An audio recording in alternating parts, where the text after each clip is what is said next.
You're gonna be my new best friend. The bond that happens from that moment on until the moment they actually go home is remarkable. I'd like to invite Paul Monfre to the stage. Paul is being matched with service dog Valor the 7th, and here to present Valor today are his puppy raisers, Tom and Jennifer Newton.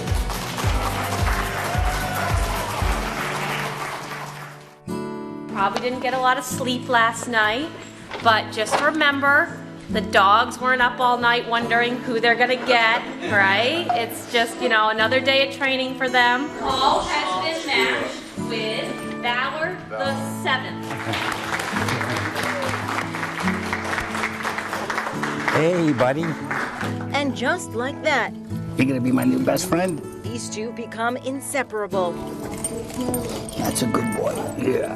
Meeting my dog, it's a really, really great feeling. My name is Paul Monfre. I'm from Sayville, Long Island.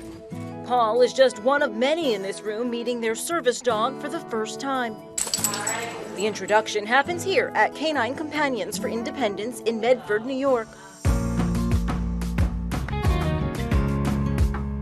This is the time for bonding with the dog, with the recipient. Good boy. It's extremely emotional because, our goal here is to make a match that's gonna last 10, 12, 13 years. The 2-year-old Golden Lab mix is named Valor. I think it's so ironic that Valor's name is Valor, right? Because here we are placing a dog that was named for something prestigious, for somebody who's given their life for so many years. Paul is definitely a unique individual. As an organization, we've been serving veterans since the organization started in the 70s. And then, after 9/11, we've had more first responders apply. And so Paul is unique in the way that not only is he, a veteran and served in the military, but he also was a firefighter during 9/11. I was off that day, and we ended up all going in that day. We took buses into Ground Zero, and we worked that day. I was there for, by the time I got there, the second building had already collapsed. There was a lot of, search and rescue involved, and I re-injured my back and acquired a few other injuries. So it was tough. So after 12 years, they actually, they put me out on disability.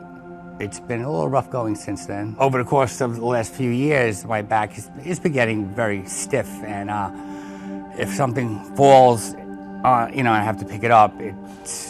It takes a good few minutes for me to actually get down to that level and pick it up.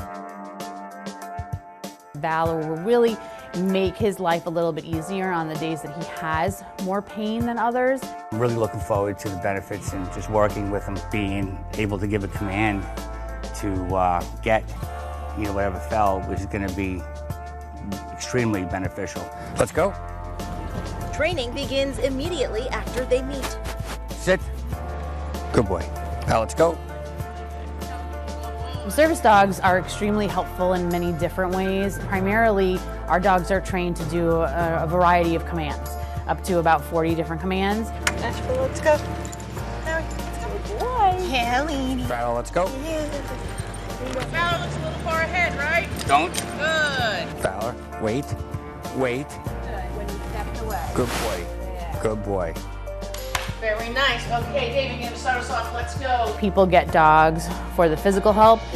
Like, yes, good boy. That, yes, good boy. Nice job. But also for the emotional piece, having companionship, having a social bridge, connecting them more to their community, is a big part of it as well. Day 1 and 2 here, people are super anxious. They're unsure. Nice. And you're gonna go around, so you're gonna go towards me. Coming and staying here and being out of their comfort zone, putting their thinking caps on for 2 weeks, it's a lot of work physically and mentally for them. To practice what Paul's been learning, the group goes on a field trip to nearby businesses, like this pet store. So there's like this kind of squeaky ball. Okay. Well, that's a good one. The more that you do with the dog, the more the dog bonds with you, and the more the dog will listen to you ultimately. And it's a better relationship. Up. Hold. Okay. Give. Good boy. Good afternoon. Very special welcome to all of you. Thank you for all coming and joining us at the spring graduation. When the 2-week training period is up, a graduation celebration is held for the dogs and their new handlers. We recognize and thank all of the veterans, active military, and families for their sacrifice and service. I'd like to invite Paul Monfre to the stage. Paul is being matched with service dog Valor the 7th. I learned so much about just being a good handler, a good leader for Valor. He's very responsive. His commands are right on, and he's just been great. The puppy raiser comes up with their dog that they raised for 18 months, and they're going to be handing off their dog to the recipient, which is ourselves. They are volunteers. They take these puppies into their home. They train them for 2 years, and then they return their dogs to us. So we were assigned him when he was still only a couple of weeks old. Yeah, we're a little bit sad. We would expect that. But we're also very joyful about the whole process. I think that between he and Paul, they'll be bringing smiles all over the place. Being Army and a firefighter in New York City and serving in Ground Zero, and we wish you many, many happy, healthy, wonderful years together. Thank you very much. I feel great. I'm glad that the 2 weeks is up. I learned a lot, but now I get to spend, good quality time with Valor at home. We don't send them home and say good luck. We continue a relationship with them for the entirety of how long they have their dog. But I have seen people leave here totally different people, extremely confident, knowing that they're going to go back and do wonderful things with their dog, and that's probably my favorite part. It's life-changing for me because he's amazing. It's the best thing that ever happened.